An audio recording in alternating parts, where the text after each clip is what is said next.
If you're looking to improve your pushing strength and build some juicy pecs, then look no further, because ring push-ups are a complete game changer and will do exactly just that. So in this video, I'm going to be highlighting the key benefits of the ring push-ups.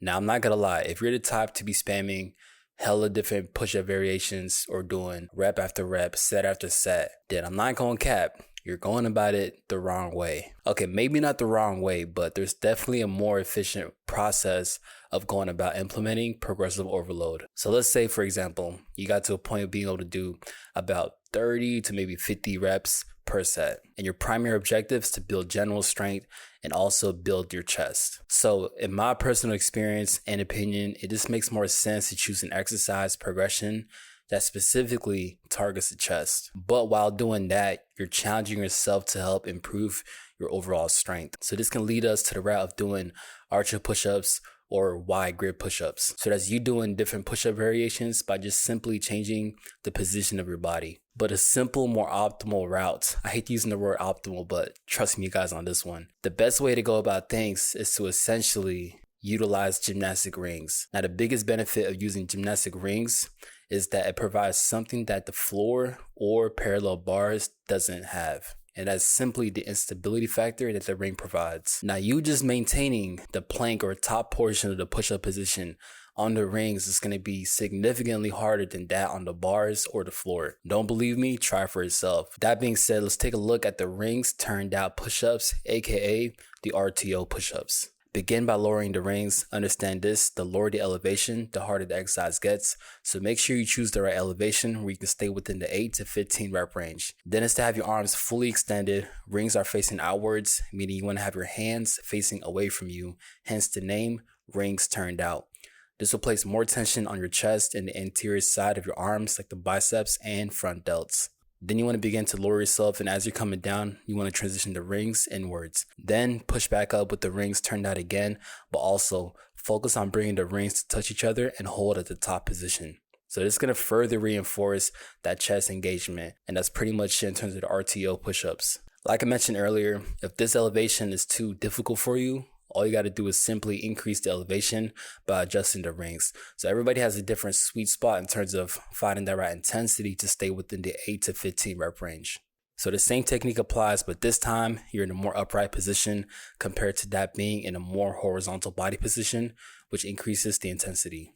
Now, if you're not satisfied with this exercise and want to challenge yourself even more, another great variant is the ring fly push-ups. Now guys, I highly recommend you take your time with the previous progression, but the jump from the RTO push-ups compared to this is huge.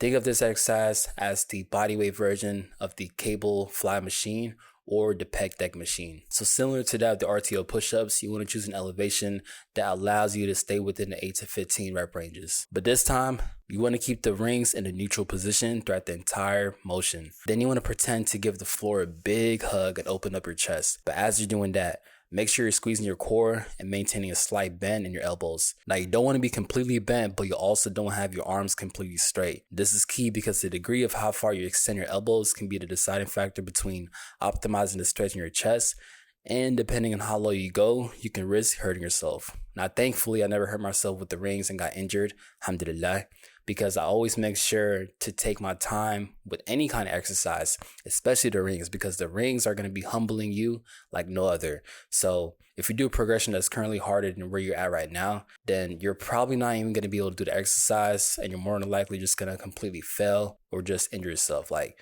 no cap, man. Then similar to the RTO push-ups, you also want to allow the rings to touch each other at the top portion of the movement to fully activate your chest. Again, I can't stress this enough. Make sure you choose the right elevation that allows you to stay within the 8 to 15 rep ranges. Otherwise, you're just going to be putting yourself at a disadvantage of not optimizing the actual exercise, but more importantly, putting yourself at risk in terms of injury. Now, the way I like to program ring push-ups, ring fly push-ups, either one of these is by using it as a secondary compound movement. So the weighted dips is like my primary chest and tricep compound movement, and then the ring fly push-ups or RTO push-ups is going to just help complement those muscle groups like the chest and triceps, a little bit of anterior delt.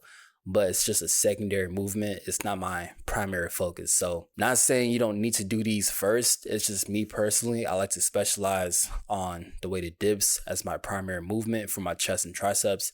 And then afterwards, I go to the secondary movements, the more supplemental movements in terms of like getting adequate volume for my chest and triceps.